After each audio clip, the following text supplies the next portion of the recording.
नमस्कार दर्शक मित्रों, हमारी अर्थव्यवस्था वैसे तो कहा जाता है कि हम विश्व की सबसे ज्यादा गति से बढ़ रही हुई अर्थव्यवस्था है और चूंकि हम गति पकड़ चुके हैं इसलिए आने वाले समय में इस देश की अर्थव्यवस्था और भी आगे बढ़ेगी। मगर और जो अर्थव्यवस्थाएं हैं, चीन की अर्थव्यवस्था देखो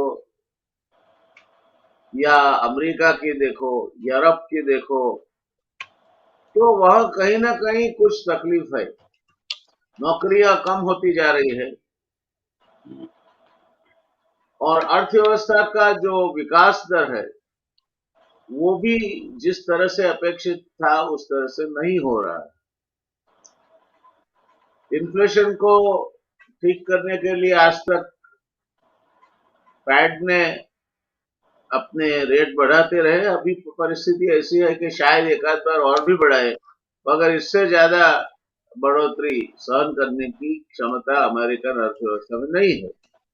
परिस्थिति ये है तब, और सामने ये समय आपको पता होगा कि मानसून जो हमारा अर्थतंत्र की एक बहुत रीढ़ की हड्डी है, वो ये समय शायद तकलीफ खड़ी करे, इसे आसार अभी दिख रहे हैं। अभी तो अरब समुद्र में जो तूफान उठा है वो करीब करीब गुजरात के तट को छूता हुआ पाकिस्तान की ओर जाएगा, ये परिस्थिति में पहुंचा है। मगर अक्सर बारिश कहीं ना कहीं पूरी साल में होती रही, धुआंधार होती रही, कहीं ओले गिरे, कहीं परिस्थिति और बिगड़ी। तो आशंका ये है कि अगर बारिश की मौसम में अगर हमारा मानसून जो है वो ठीक नहीं रहा तो एक और आपत्ति हमारे सर पे खड़ी है, क्योंकि उद्योग और उद्योग से जुड़ी व्यवस्थाएं तो गिने गिने अपवादों को छोड़ के उतनी प्रगति नहीं कर रही है। सेवा के क्षेत्र में कुछ आपको बढ़ोतरी दिख रही है, मगर वो खास करके टूरिज्म और रेस्तोरा, जो मैरिजेस वगैरह रुके हुए थे उसकी वजह से, कॉन्सर्ट और कन्वेंशंस वगैरह की वजह से। तो आने वाला समय क्या होगा? आज हम जो कह रहे हैं कि सबसे गतिशील अर्थव्यवस्था भारत देश की, G20 का यजमान पद भी हमने संभाला है। और ये जब जब ये फोरम की बैठकें होती है, हम अपनी प्रशंसाओं के पुल बांधने में कम नहीं उतरते। तो आज हमें ये सब चीजों के बारे में कुछ जानना है। मैं शुक्रगुजार हूं प्रोफेसर हेमंत भाई शाह का नमस्कार। कि इनको खुद को आपत्ति होने के बाद भी, खुद की तबीयत नादुरुस्त होने के बाद भी इन्होंने हमारे प्रेमवश हमारे साथ जुड़ना मंजूर किया और ऐसी नादुरुस्त तबीयत में भी वो हमारे साथ जुड़े हैं। हेमंत भाई, आपका तहे दिल से शुक्रिया। आपने व्यक्तिगत तकलीफ होने के बावजूद भी ये हमारे साथ जुड़ना पसंद किया। हम शुक्रगुजार हैं आपके।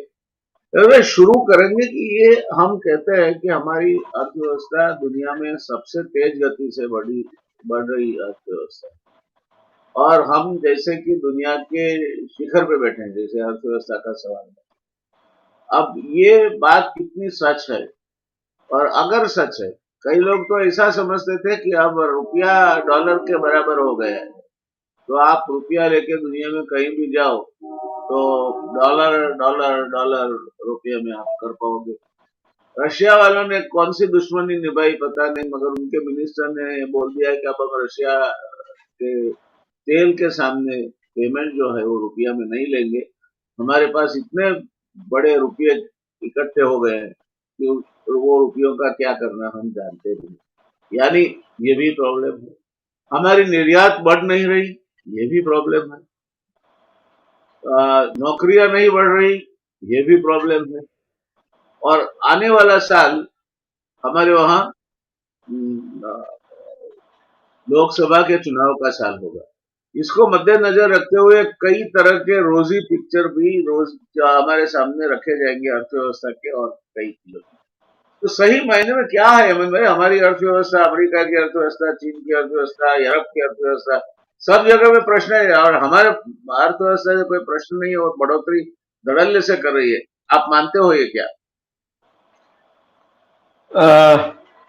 भारत का विकास हो रहा है और हमारा जीडीपी का ग्रोथ रेट शायद इस साल ऐसा हो सकता है कि दुनिया में बड़े देशों में सबसे ज्यादा हो, ये संभावना भी है।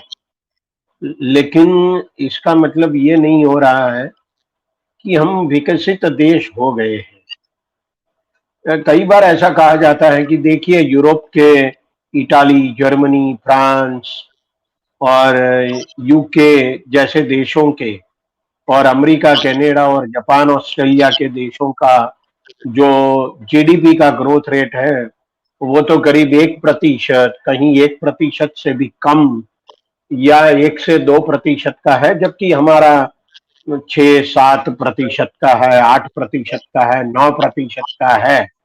तो हम बहुत बड़े विकसित देश बनने जा रहे हैं, विकासमान देश में से विकसित देश बनने जा रहे हैं। ऐसा जो दावा होता है, मुझे लगता है कि ये बिल्कुल गलत फहमी फैलाता है। मैं कई बार ये कहता हूं कि हमें विकास की आवश्यकता है, लेकिन जो यूरोप और अमेरिका है उनको विकास की आवश्यकता नहीं है, उनका विकास हो चुका है। इसीलिए तो उनको विकसित देश, डेवलप्ड कंट्रीज बोला जाता है। हमें विकास की आवश्यकता है, इसलिए हमारा ग्रोथ रेट ज्यादा होना चाहिए। उनका ग्रोथ रेट कम ही रहेगा क्योंकि उनको विकास करने की आवश्यकता नहीं है।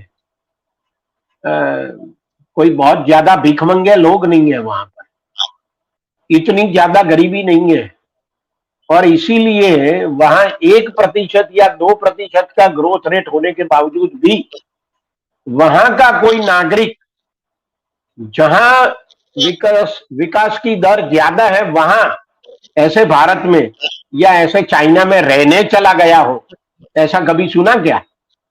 हमारे 50 लाख एनआरआईज है अमेरिका में, एक भी बंदा ऐसा है कि उसने कहा कि नहीं नहीं देश का विकास बहुत हो गया, अब हमें अमेरिका रहने की आवश्यकता नहीं है, इधर ही आ जाओ? ऐसा कोई है क्या? इसका मतलब ये हुआ कि हमें अभी बहुत विकास करना बाकी है। अभी अभी 2 दिन पहले जो आईएमएफ की रिपोर्ट आई जिसमें यह कहा गया कि हमारा ग्रोथ रेट इस साल 6.5% रहेगा। अब ये कोई बहुत बड़ी बात नहीं है। अब देखिए 2021-22 में जो हमारी ग्रोथ रेट थी वो 9.1% रही, लेकिन वो 2021 में जो -6.6% रही थी उसमें से 9.1% हो गई। इसका मतलब ये हो गया कि हमारी वैसे तो ग्रोथ रेट 2.5% रही, कोई बहुत ज्यादा रही ही नहीं है।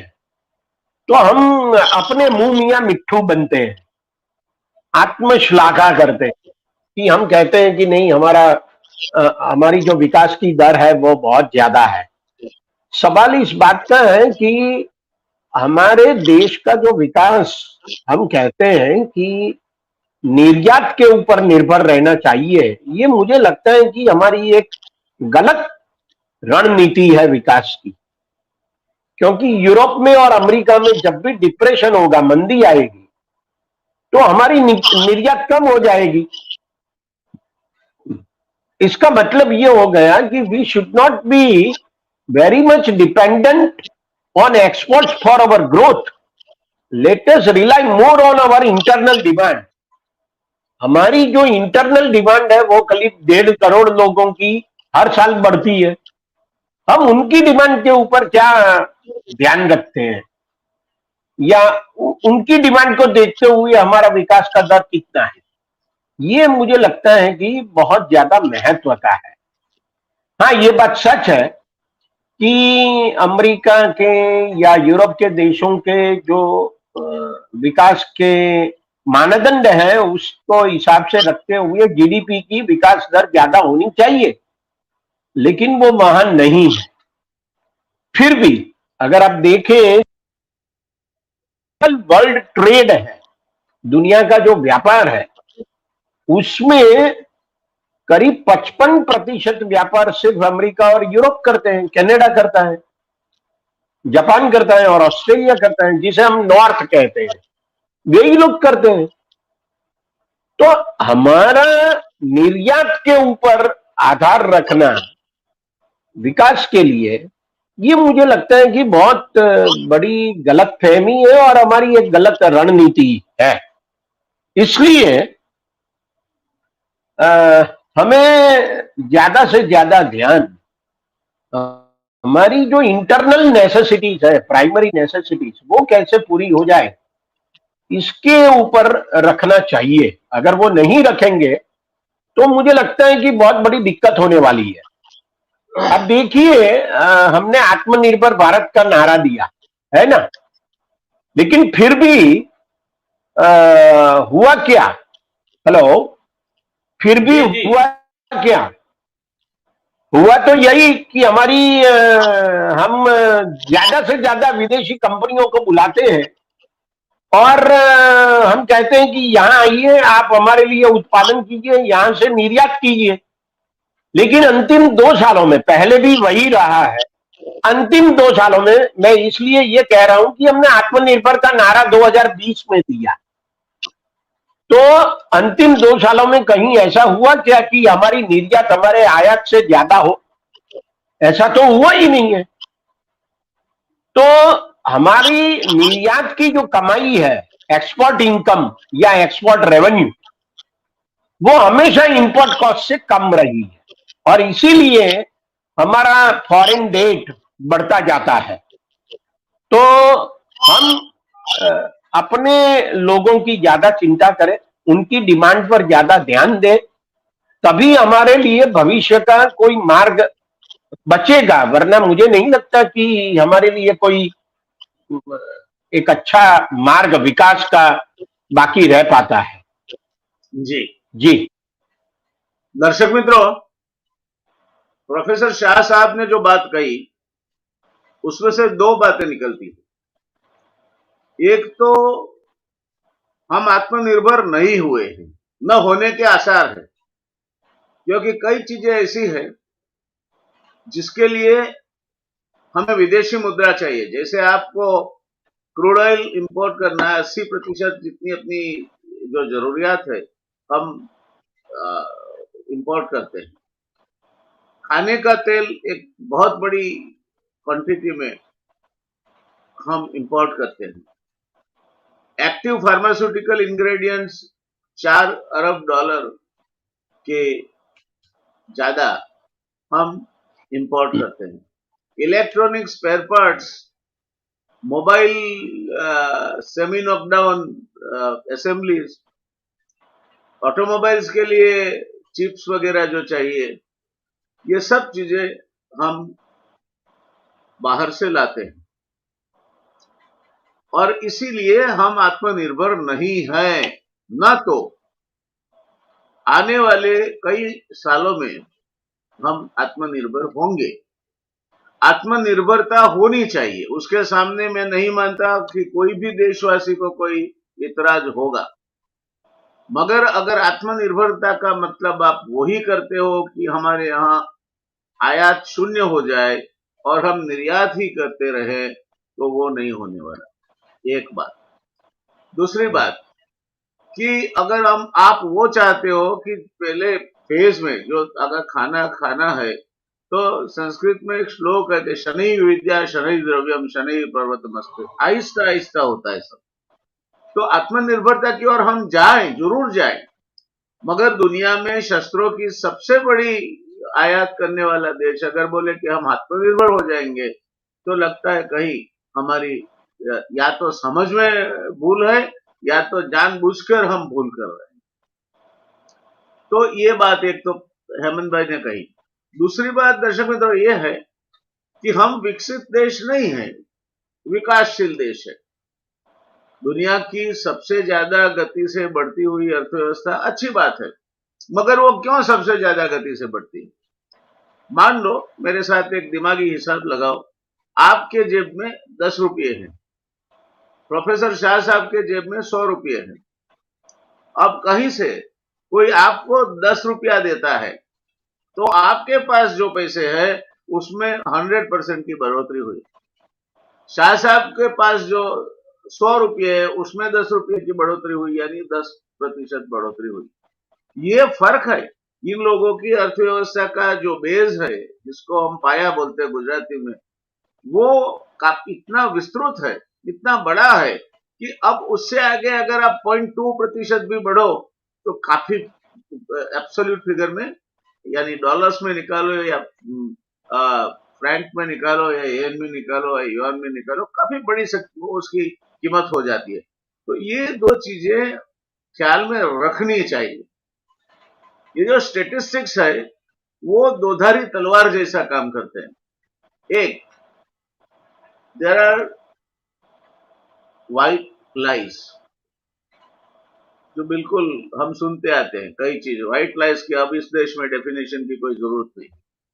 देयर आर प्लेन लाइस, सरासर झूठ, आपके सामने से बिल्ली जाए और आप बोलो कि कुत्ता गया। और तीसरा है स्टेटिस्टिक्स।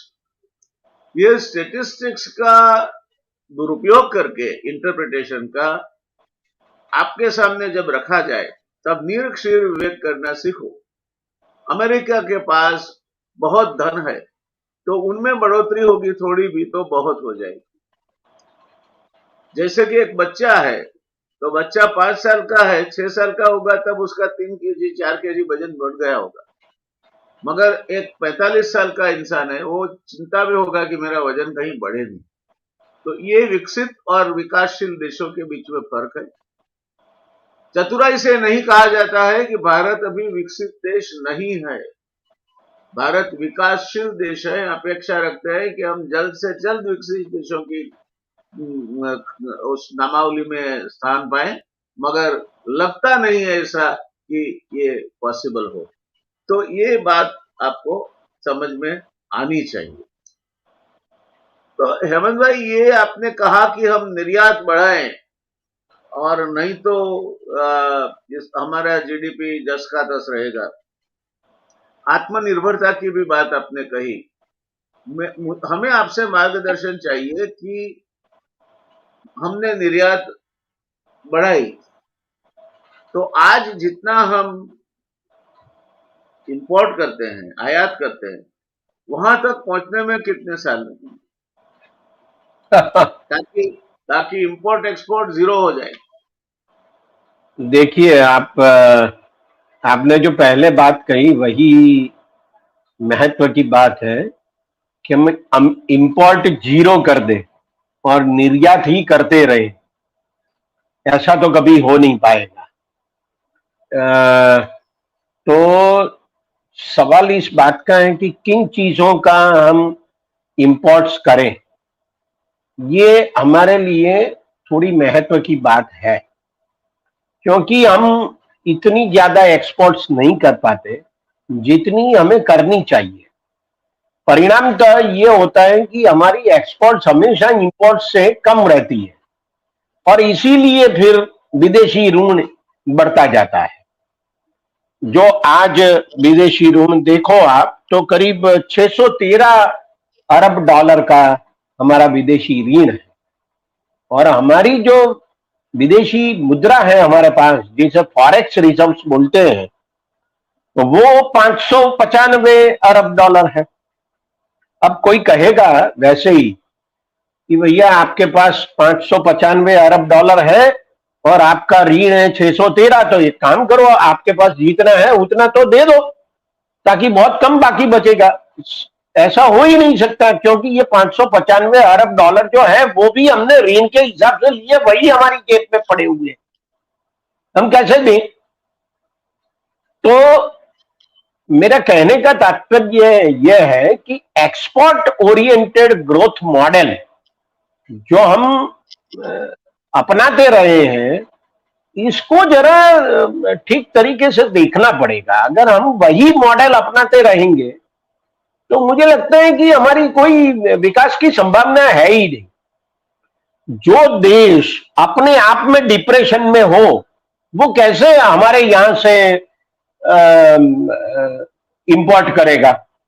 2008-10 में जब मंदी आई अमेरिका में, तो हमारे यहाँ टेक्सटाइल्स में, डायमंड इंडस्ट्री में और स्टील इंडस्ट्री में, ये तीनों में बहुत भारी एक्सपोर्ट्स में गिरावट आई। अब वो भूखा मरेगा तो कैसे डायमंड खरीदेगा, कैसे 2-4 कपड़े और खरीदेगा? तो हमें ये समझना चाहिए। देखिए, आप आईएमएफ ने एक बहुत अच्छा स्टडी किया था आज से करीब 10-15 साल पहले, और उसने ये बताया था कि 1950 से लेकर 2000 में तक, मतलब 50 साल में दुनिया में 156 बार छोटी मोटी मंदी आई थी। 50 साल में 156 बार ये अलग अलग प्रदेशों में मंदी आई थी। तो जहां भी मंदी आएगी, मंदी आती ही है, ये बात निश्चित है। तो अर्थशास्त्रियों ने काफी सुझाव बताए हैं मंदियों को दूर करने के, लेकिन फिर भी मंदी आती है। तो सवाल इस बात का है कि जहां मंदी आएगी वहां हमारी निर्यात कम हो जाएगी, और जहां हम ज्यादा निर्यात करते हैं वहां अगर मंदी आई, जैसे कि 2008-10 में आई थी अमेरिका और यूरोप में, तो हमारी निर्यात और भी कम हो जाएगी। तो हम निर्यात के ऊपर, एक्सपोर्ट्स के ऊपर ज्यादा आधार रखने के बजाय, मतलब हम फॉरेन डिमांड के ऊपर ज्यादा आधार रखने के बजाय अपने इंटरनल डिमांड के ऊपर ज्यादा आधार रखें और उसमें डिमांड खड़ा करें। डिमांड ना हो तो डिमांड खड़ा करना पड़ेगा। वो कैसे करना पड़ेगा? वो जॉन मेनार्ड केन्स ने बताया कि सरकार खर्च करे। एक बंधु ने पूछा भी उनसे कि सरकार खर्च करे तो कैसे करे, तो उन्होंने तो ये भी कहा कि गड्ढे खुदवाओ और गड्ढे फिलअप कर दो और दोनों के लिए पैसा दो, लेकिन सरकार खर्च करे। अब हमारे यहां तो ये गड्ढा खोदना और गड्ढा फिलअप करना, ये धंधा तो वैसे भी चलता रहता है हमेशा। केन्स से भी आगे है उसमें, तो बहुत केन्स से बहुत आगे है। शायद इसीलिए हमारे यहाँ मंदी नहीं आती ज्यादा जितनी यूरोप और अमेरिका में आती है। तो मेरे कहने का तात्पर्य यह है कि हमारी आबादी हर साल करीब 1.5 करोड़ से ज्यादा बढ़ती है, और हमारे देश में सरकार के आंकड़ों के मुताबिक 80 करोड़ लोग गरीब है 140 करोड़ की आबादी में। तो ये जो लोग हैं उनकी डिमांड बाजार में बढ़ेगी, तभी जाके देश विकसित होगा। देखिए आप, 80 करोड़ गरीबों के साथ देश विकसित नहीं होगा, कभी नहीं होगा। और देश का प्रभाव भी, आर्थिक प्रभाव और राजकीय प्रभाव भी कभी पैदा नहीं होगा, ये बात निश्चित है जी। तो आप अपनी ताकत, अपने बलबूते पर अगर खड़ा रहने की कोशिश करेंगे तभी जाके कुछ होने वाला है, वरना नहीं होगा, ये बात निश्चित है। देखिए आप, मैं तो एक उदाहरण के तौर पर एक बात कहूंगा आपको कि 1945 में दूसरा विश्व युद्ध खत्म हुआ। पहला विश्व युद्ध जो 14 से 18 में हुआ था, ये दोनों विश्व युद्ध मोटे तौर पे यूरोप की धरती पर खेले गए, और वहां सब नेस्त नाबूद हो चुका था। फिर यूरोप के देशों ने यह समझा कि ऐसे लड़ने से तो अच्छा है कि शांति से किए। और आपको मालूम है कि यूरोपियन इकोनॉमिक कम्युनिटी उन्होंने बनाई 1956 में। वहां से चलते चलते वो यूरोपियन यूनियन तक आए और यूरोपियन इकोनॉमिक कम्युनिटी तक आए, ईसी तक आए, और उन्होंने एक अपनी खुद की करेंसी भी बनाई, जो आज 20 देशों में, यूरोप के 20 देशों में अपनी खुद की करेंसी है यूरो। सब देशों ने अपनी करेंसी वैसे भुला दी और एक अपनी करेंसी बनाई। इसका मतलब क्या? इसका मतलब यह हुआ कि यूरोप के देशों ने अंदरूनी तौर पर अपनी आयात और निर्यात को संचालित किया। मतलब उन्होंने ये सोचा कि भारत से अगर ये कपड़ा मंगवाते हैं, इससे ज्यादा तो अच्छा है कि यूके से फ्रांस में आए या फ्रांस से जर्मनी में जाए या जर्मनी से इटाली में जाए, उसमें खर्चा भी कम होगा। तो ये आर्थिक सहकार उन्होंने यूरोपियन इकोनॉमिक कम्युनिटी बनाई और उसी से बढ़ा और तभी जाके यूरोप का विकास हुआ। अब आप यूरोप में कभी स्वदेशी नाम शब्द का इस्तेमाल नहीं देखेंगे, लेकिन ये इंटरनेशनल लेवल पर इंटरनल स्वदेशी हो गया यूरोप के लिए। मुझे लगता है कि उन्होंने 1945 के बाद ये दूसरा काम ये किया कि उन्होंने अपने गरीबों के ऊपर ज्यादा ध्यान दिया। वो कैसे दिया वो अलग बात है, लेकिन सवाल इस बात का है कि उनके जेब में पैसा जाए और वो बाजार में डिमांड खड़ी करे, तभी जाके विकास होगा। ये हम देख सकते हैं। इसीलिए तो जापान में, जर्मनी में, यूके में, फ्रांस में, बेल्जियम में, नीदरलैंड में, सब जगह आप देख लीजिए 1950 के बाद मोटे तौर पे करीब 20 साल तक 8 से 10 और 12 और 15% का विकास का दर रहा। वो इसीलिए रहा कि उन्होंने अपने गरीबों पर ज्यादा ध्यान दिया, उनको उनकी डिमांड खड़ी की। हालांकि रिकंस्ट्रक्शन होने वाला था, मार्शल प्लान आया, वर्ल्ड बैंक ने और आईएमएफ ने उनको सहायता दी, ये सारी चीजें हैं अपने अपनी जगह। लेकिन बड़ी बात यह है कि उन्होंने अपने गरीबों की चिंता की। मुझे लगता है कि हम अपने गरीबों की चिंता सिर्फ नाम के लिए करते हैं। एक छुटमुट टुकड़ा फेंक देते हैं और फिर कहते हैं कि डिमांड खड़ी होगी नहीं और भारत का विकास दर इस तरह से कभी ऊंचा नहीं जाएगा।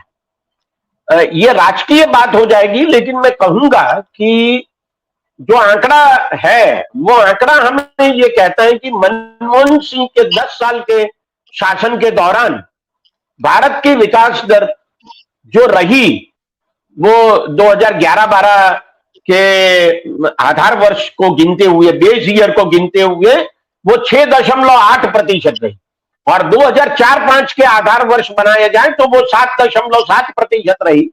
जबकि नरेंद्र मोदी के शासनकाल में विकास की दर 9 साल में 5.7% रही। अब मनमोहन सिंह तो वैसे भी फ्री मार्केट में मानने वाले थे, फिर भी उन्होंने नरेगा जैसा एक बहुत बड़ा कार्यक्रम दिया और जो किसान थे उनका 70,000 करोड़ रुपयों का जो ऋण था वो माफ कर दिया 2009 में। इसी वजह से गरीबों की जेब में पैसे आए, डिमांड खड़ी हुई और ग्रोथ रेट बढ़ा। ये बिल्कुल निर्विवाद बात है, इसमें कोई दो राय नहीं है। अनेक सरकारी रिपोर्ट और अर्थशास्त्रियों के अभ्यास यही बात बताते हैं। तो गरीबों की जेब में पैसा आए, डिमांड बढ़े ताकि ग्रोथ रेट बढ़े, वरना मुझे लगता है कि छोटे मोटे टुकड़े फेंकने से काम चलने वाला नहीं है। मुझे एक और बात याद आ रही है, मैं आपसे गुजारिश करूंगा कि मुझे 2 मिनट और दीजिए। जुलाई 2020 में, अगस्त 2020 में मैंने वॉशिंगटन पोस्ट में तीसरे नंबर के पेज पर आया हुआ एक हाफ पेज का आर्टिकल पढ़ा था, जिसमें उन्होंने ये कहा था कि जनवरी 2020 में जबकि कोरोना शुरू हो रहा था और अमेरिका में भी लॉकडाउन आने वाला था और लॉकडाउन आ गया वहां पर, फिर भी अमेरिका में जुलाई 2020 में गरीबी की जो दर थी वो 12.1% से कम होकर 11.6% हो गई थी। मतलब आधा प्रतिशत गरीबी कम हुई कोरोना का लॉकडाउन होने के बावजूद भी अमेरिका में ये हुआ। अब ये कैसे हुआ? ये तभी हो सकता है कि जब सरकार गरीबों को पैसा देती है। डोनाल्ड ट्रंप ने कोरोना आने के बाद तुरंत $1,000 हर एक आदमी के बैंक अकाउंट में डाला था।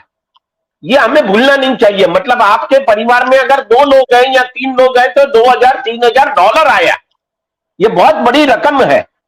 वहां के लिए भी बहुत बड़ी रकम है, सिर्फ हमारे लिए नहीं। तो मैं ऐसा समझता हूं कि ऐसा तो हमारे यहां बहुत कम हुआ। आपने कहा था 20 लाख करोड़ रुपयों का पैकेज देंगे कोरोना में, लेकिन आप देखें बजट तो पता चलता है कि 4 लाख करोड़ रुपयों का भी खर्चा ज्यादा नहीं बढ़ा, और वो वैसे भी बढ़ता रहता है। तो आपने कौन सा बहुत बड़ा तीर मार दिया? पैकेज तो दिया ही नहीं था, ऐसा ही कहा जा सकता है।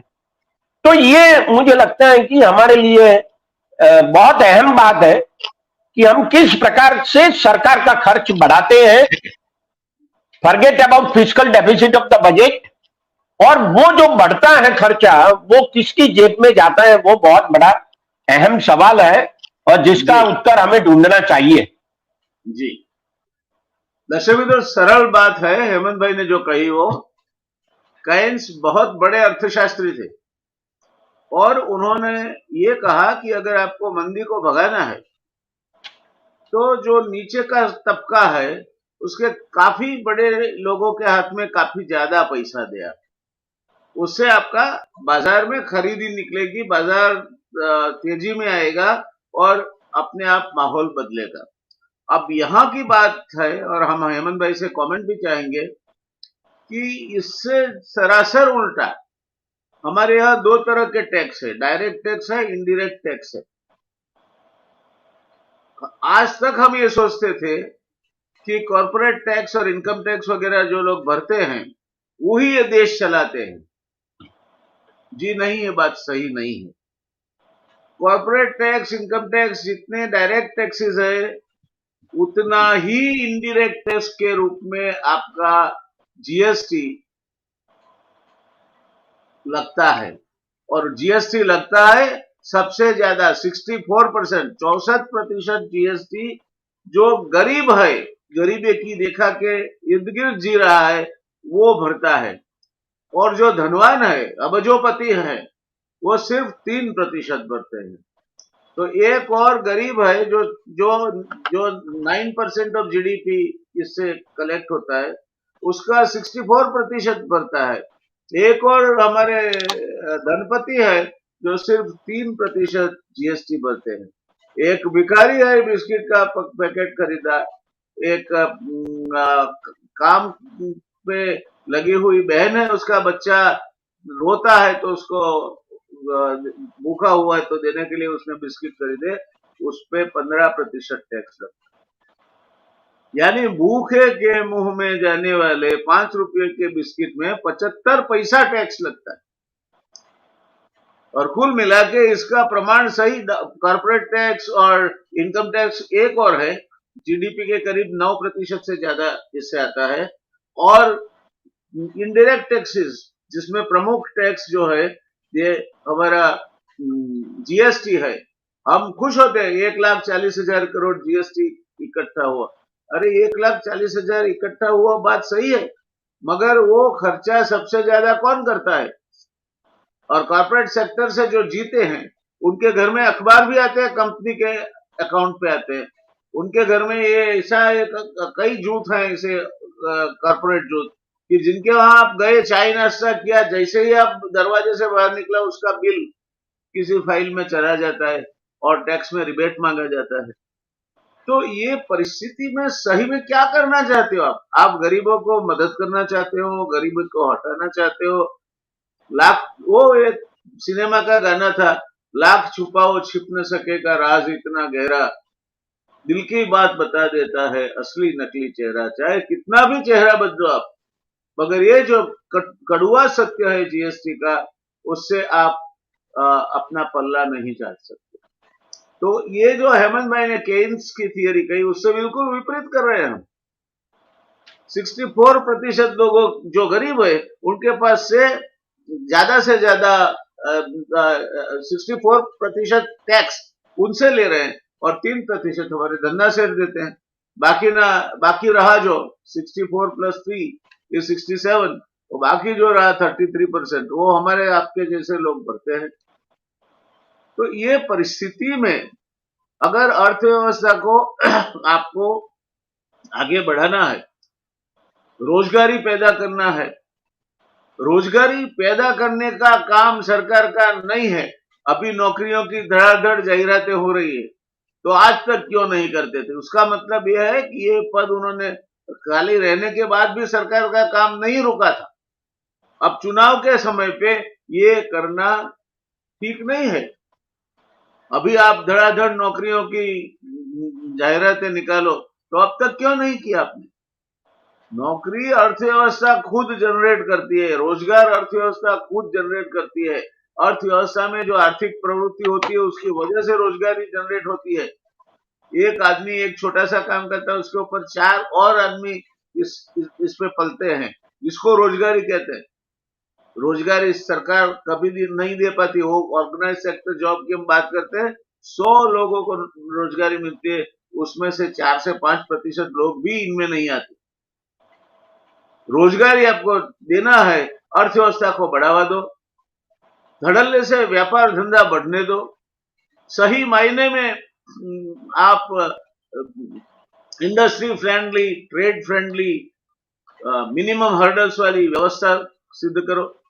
एक और करप्शन बढ़ता ही जाए। जैसे कर्नाटक सरकार अब जो गई, वो 40% कमीशन का दर था उनका, वो 40% वाली सरकार की तरह से बदनाम हुई।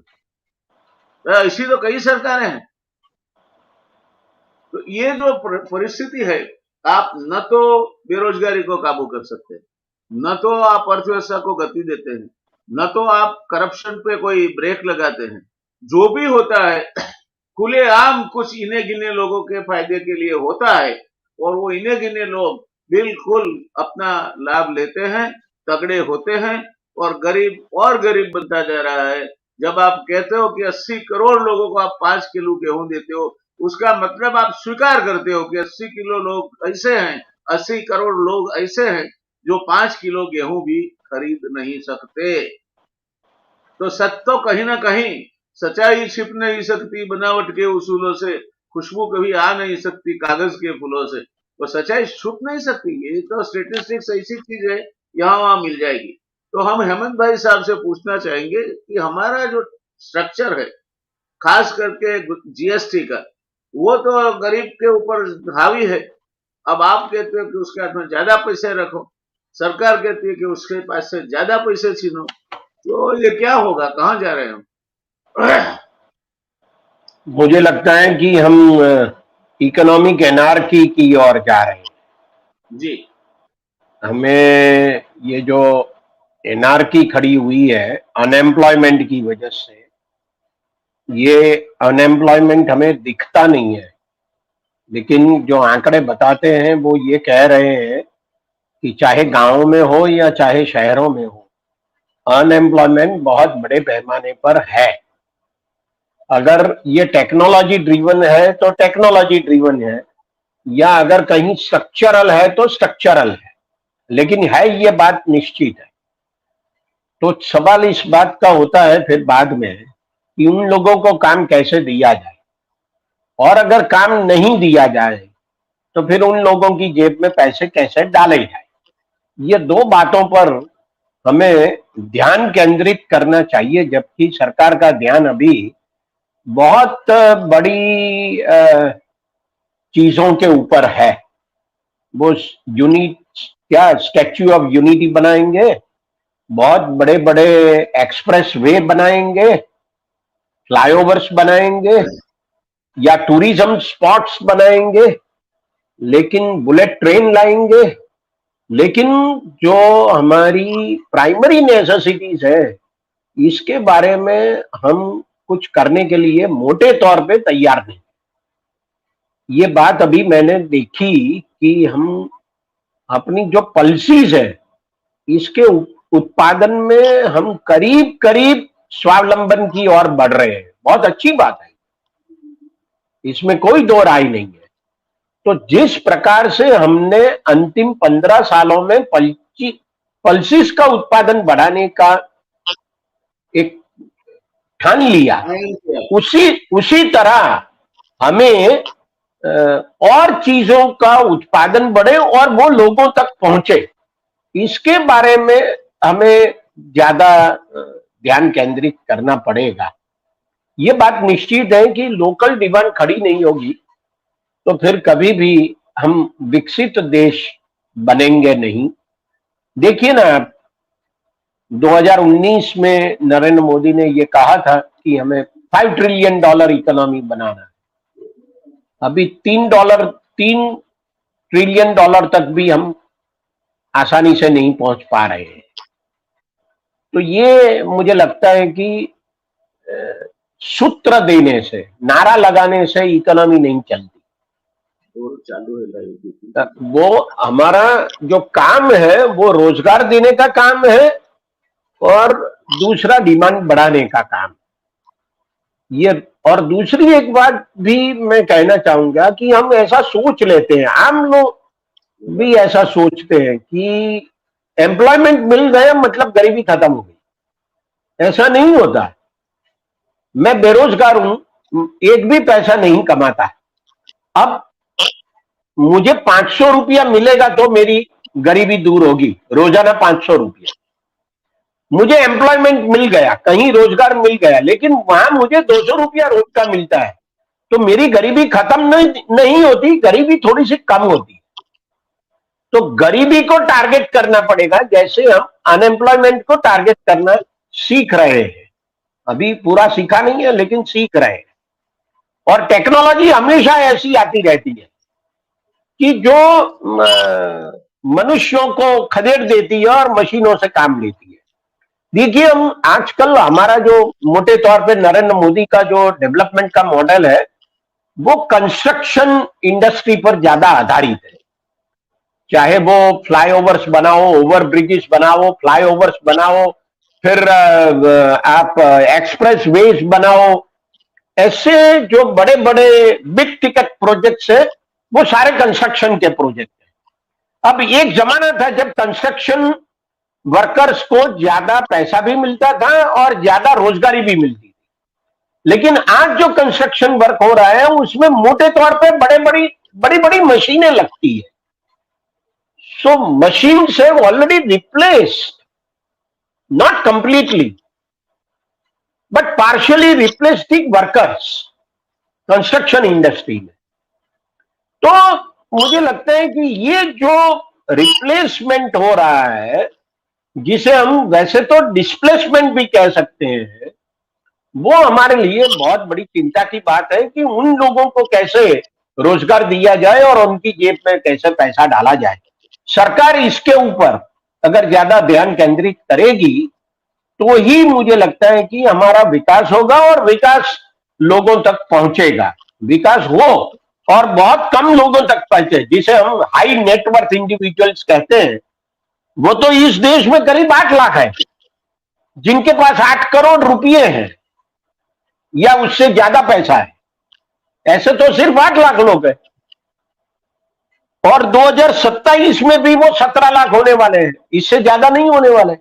अब 150 करोड़ की 140 से 150 होंगे तो 150 करोड़ की आबादी में 17 लाख लोग ऐसे होंगे कि जिनसे पास 8 करोड़ रुपए से ज्यादा पैसा होगा। बाकी लोगों का क्या? ये हमारे लिए चिंता का विषय बनना चाहिए। तो विकास ये बहुत खतरनाक शब्द है। इससे हमें एक चेतावनी भी मिलती है कि वो विकास कहां जा रहा है। ये कहां जा रहा है विकास, इसके ऊपर ज्यादा सोच करनी पड़ेगी। जी नहीं, ये हम तराशेंगे। आज तो दो चीजें हैं। एक तो हम करीब करीब अंत की ओर जा रहे हैं। आपने दर्द होने के बावजूद भी इतना लंबा हमारे साथ जुड़े और अपनी बात बताई, क्योंकि दांत का दर्द ऐसा है जितना कम बोलते हो अच्छा रहता है। तो मैं मानता हूँ हेमंत भाई, फिर से एक बार आपको धन्यवाद करता हूँ। हम आशा करते हैं आप पूर्ण स्वास्थ्य प्राप्त करें जल्दी जल्दी, ताकि हम आपसे पूर्णकालीन और पूरा ज्ञान निकलवा सके और लोगों तक पहुंचा सके। So take care and well soon. Thank you. धन्यवाद। धन्यवाद दर्शक मित्रों, आज थोड़ा जल्दी से हमने खत्म किया है क्योंकि हमारे गेस्ट जो है हेमंत भाई, उनको दांत में तकलीफ थी, अभी प्रोसीजर कराया है इन्होंने, और डॉक्टरी सलाह के विरुद्ध जाकर भी इन्होंने अपना वादा निभाया। ये इनके कमिटमेंट की एक मिसाल है। तो हमने कुछ बहुत अच्छी और महीन बातें आज देखी, और जिसके ऊपर से हम ये कह सकते हैं कि विकास अलग चीज है और विकास की आभा खड़ी करना अलग चीज है। भारत विकासशील देश है, उसका मतलब ये हुआ कि उसका जो बेस है वो कंपैरेटिवली छोटा है, तो उसके ऊपर 5, 7, 10% बढ़ना ईयर ओवर ईयर वो उतना मुश्किल नहीं है जितना अमेरिका या यूरोपियन कंट्रीज या ऑस्ट्रेलिया जैसे विकसित देशों में या कनाडा जैसे विकसित देशों में 2 या 2.5% का विकास दर काफी बड़ा विकास दर होता है, क्योंकि उसकी रकम आप निकाले तो हमारी पूरी अर्थव्यवस्था जितनी होती है। तो आशा करें हम कि हम विकास भी करें और गरीबी को भगाए, बेरोजगारी को भगाए, युवाओं के लिए जो सही है वो बातें करें, युवाओं को वो सपने न बेचे जो सपने सही नहीं। साथ साथ हमारी जो शिक्षा पद्धति है करीब करीब निकम्मी हो चुकी है। प्राथमिक शाला में लिखा जाता है सा विद्या या विमुक्त है, यानी कि जो मुक्ति दिलवाती है वो विद्या है। तो अगर आप सही विद्या पाते हो तो फिर एजुकेटेड अनएम्प्लॉयड शब्द जो है शिक्षित बेरोजगार, वो अपने आप में विरोधाभासी है। तो या तो आप शिक्षित है या बेरोजगार है, कहीं ना कहीं हमें शिक्षा पद्धति में भी क्रांतिकारी चीजें करनी होगी, और सबसे बड़ी क्रांतिकारी चीज करनी होगी वो ये है क्वालिटी ऑफ द टीचर्स। और सेकंड थिंग, टीचर्स के पास से टीचिंग का ही काम लिया जाए। अगर ये हो सकता है, प्रोफेसर्स पूर्णकालीन अपना काम करते हैं, टीचर्स पूर्णकालीन अपना काम करते हैं, तो मैं वादे के साथ कह सकता हूं, एक छोटे गांव की स्कूल से पढ़ के आईआईटी तक पढ़ने का मुझे तजुर्बा है। मैं वादे के साथ कह सकता हूं कि हमारे चाहे गांव के बच्चे हो या शहर के, उनके पास वो ग्रास्पिंग पावर है, प्रोवाइडेड, शर्त यह है, बशर्ते कि वो जो इनका फॉर्मेटिव पीरियड है, जब वो बढ़ते हैं, बड़े होते हैं, ज्ञान पिपासा उनकी खुली है और जल्दी से नया ज्ञान वो खुद अपने में समाविष्ट कर सकते हैं, ठीक उसी समय उनको इस तरह का शिक्षण मिले जो शिक्षण उन्हें सही मायने में सा विद्या या विमुक्त कराए, मुक्ति की ओर ले जाए, अज्ञान से मुक्ति, बेरोजगारी से मुक्ति, किसी भी तरह की बेकरारी या ऐसे कहें कि मजबूरी से मुक्ति। तब ये देश के आज जो बच्चे हैं बड़े होकर नागरिक बनेंगे, तो हम विश्व गुरु जिसका शब्द मैं नहीं यूज करूंगा, मगर विश्व का नेतृत्व करेंगे, उसमें कोई शक नहीं। गुरु सिखाता है, गुरु नेतृत्व नहीं करता। तो हम विश्व का नेतृत्व करेंगे, और वो नेतृत्व ऐसा होगा जब पहले हमारे खुद में दम होगा, उसके बाद बाकी के लोग अपने पास आके कतारों में खड़े रहेंगे कि नहीं, हमें आपसे जुड़ना है। जब वो दिन आएगा, सही मायने में भारत सोने की चिड़िया फिर से बनेगा। आपको जानकर ताज्जुब होगा कि चीन और भारत दोनों का वृद्धि दर 1979 में एक था। भारत का वृद्धि दर चीन से थोड़ा ज्यादा था। आज चीन कहां पहुंचा है, हम कहां। ईस्वीसन जब शुरू हो रही थी, तब भारत और चीन के बीच में विश्व का आधा से ज्यादा जीडीपी बढ़ता था। आज हम कहां हैं, चीन कहां है। ये रहा करीब 1800 तक। 1800 के बाद जो हमारा समय शुरू हुआ, वो समय न तो भारत सोने की चिड़िया रहा, न तो हम वो गौरववंते व्यापारी रहे, कुछ नहीं। मैकोले आए, मैकोले ने जो पद्धति हमें दी वो गुलामों के लिए तैयार की गई हुई शिक्षा पद्धति थी। इसको एकदम तोड़ के अभी जो नया किया जाता है, किया जा रहा है, वो उससे भी बदतर है। शिक्षण का जहां तक सवाल है, उसमें राजनीति को स्थान न होना चाहिए। शिक्षण सिर्फ क्वालिटी पे चलना चाहिए। आज हमें शर्म आनी चाहिए कि विश्व की पहली 150 यूनिवर्सिटी में भारत में से एक भी का नाम नहीं, एक भी का नाम नहीं। ये कोई अच्छी बात नहीं। तो आप अपेक्षा करें कि आने वाले समय में, मैं इसको सकारात्मक रूप से देखता हूं, नहीं है उसका मतलब ये है कि हमारे लिए आगे बढ़ने की तक है।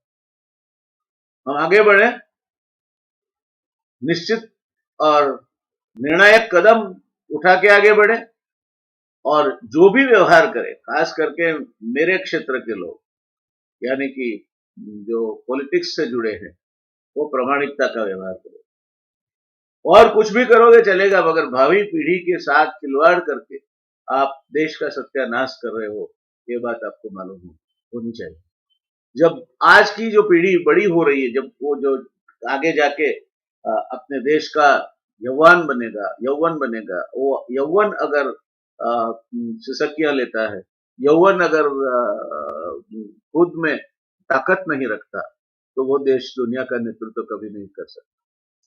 आशा रखते हैं ये सब होगा, क्योंकि आखिर कर तो ये देवों की भूमि है, देवों के आशीर्वाद वाली भूमि है। तो मैं निराश नहीं हूं। हम एक ग्रहण के खंड से पसार हो रहे हैं। फिर से पूर्ण प्रकाशित सूरज के पास हम पहुंचेंगे और आगे बढ़ेंगे। ये शुभकामना के साथ मैं आपका दोस्त डॉक्टर जयनारायण व्यास इस चर्चा को पूर्वयाम की ओर ले जाता हूं। आशा करता हूं आपको ये चर्चा पसंद आई हो। दोस्तों, मुझे आनंद है, दिन ब दिन हमारे जो रजिस्ट्रेशन है, जो गति से बढ़ रहे हैं। मैंने जब शुरू किया तब मुझे भी उतना अंदाज नहीं था कि हम देखते देखते करीब 13,000 के नजदीक पहुंच जाएंगे। मगर आज हमारे दर्शक न सिर्फ गुजरात में है, राजस्थान में है, मध्य प्रदेश में है, और अमेरिका में भी है। तो ये जो हम कर सके हैं करीब 2 साल 2.5 साल के समय में, वो कोई छोटी मोटी सिद्धि नहीं है। हमें उसका गर्व है, और हम नतमस्तक आपका ऋण स्वीकार करते हैं, क्योंकि जब दर्शक नहीं होते तब आप कितना भी चाहे जोर लगाओ, आपकी कोई सुनता नहीं। आप लोगों ने हमारी सुनी है। अब हमारी, चूंकि आपने फर्स्ट क्लास में पास की एग्जाम, अब हमारी अपेक्षा है आप डिस्टिंक्शन की ओर बढ़ोगे। हर एक दर्शक मित्र अपने दोस्तों में से कम 10 या ज्यादा लोगों को ये डिबेट के साथ जोड़े, रियल डिबेट में रजिस्ट्रेशन करवाए। एक फूटी कौड़ी भी नहीं लगती है उसके लिए, ज्ञान आपको घर पे मिलता है। अगर आप चूक भी गए चर्चा, तो हम फौरन इसकी लिंक भेज देते हैं। आपके घर में अगर बच्चे बड़े हो रहे हैं, तो उनके लिए भी स्पर्धात्मक परीक्षाओं और कई चीजें ऐसी होती है जो सीखने की बात होती है। तो हम अपेक्षा करते हैं आप ज्यादा से ज्यादा लोगों को जोड़ो। ये आपकी चैनल है, जयनारायण व्यास निमित्त है, चैनल आपकी है। आप ही उसे बढ़ाओगे, आप ही उसे चलाओगे, और आपको अच्छा लगे वही हम करेंगे। हमारा कोई और मकसद नहीं है किसी भी प्रोपेगेंडा या पॉलिटिकल मोटिव से ड्रिवन होकर हम ये चैनल नहीं चला। ये चैनल की कोई राजकीय मनीषा नहीं है, मनीषा एक ही है, मेरी मैया के सिर पर ताज रहे, ये देश मेरा आजाद रहे। ये एक ही मनीषा से हम चलते हैं। छोटा तो छोटा प्रयत्न करते हैं। हमें आशा है एक जयनारायण व्यास से अनेक जयनारायण व्यास पैदा होंगे। और इस देश को आगे ले जाएगी। मगर उसके लिए आपका सहकार चाहिए। सिर्फ नदी के किनारे पे बैठ के नदी के पानी में पैर डुबोना नहीं है, नहाना भी सीखो। मेरा निमंत्रण है, ज्यादा से ज्यादा संख्या में आप शेयर करो, ज्यादा से ज्यादा संख्या में आप रजिस्ट्रेशन करवाओ, ज्यादा से ज्यादा संख्या में आप जुड़ो। और आपको अगर कोई आपका सजेशन है कि हम ये डिबेट, ये एक्सपर्ट के साथ इस विषय पे चाहते हैं, प्लीज प्लीज प्लीज आप मुझे 9825005335 पे एक SMS कर दीजिए। व्हाट्सएप मत भेजना। व्हाट्सएप भेजोगे तो मैं क्षमा चाहता हूं, इतने सारे व्हाट्सएप आते हैं कि बाढ़ की तरह बह जाएगा आपका मैसेज। आप मुझे टेक्स्ट मैसेज भेज दीजिए कि हमें ये जो आपके एक्सपर्ट है इस विषय पे हमें इनको सुनना है। तो आप ये करेंगे तो हम आपको कोई चीज जरूरी है, जो युवा धन है, जो किसी कोई इंटरव्यू के लिए तैयारी कर रहा है, उनको कोई चीज जरूरी है तो हम जरूर आपके लिए ले आएंगे। देश और दुनिया की खबरों मैं दावे के साथ कह रहा हूं, कह सकता हूं दोस्तों, हम छोटे हैं, छोटे हैं, कहीं भी हमारा कोई अस्तित्व नहीं है, बहुत छोटे हैं। पृथ्वी ये ब्रह्मांड का एक कण भी नहीं है।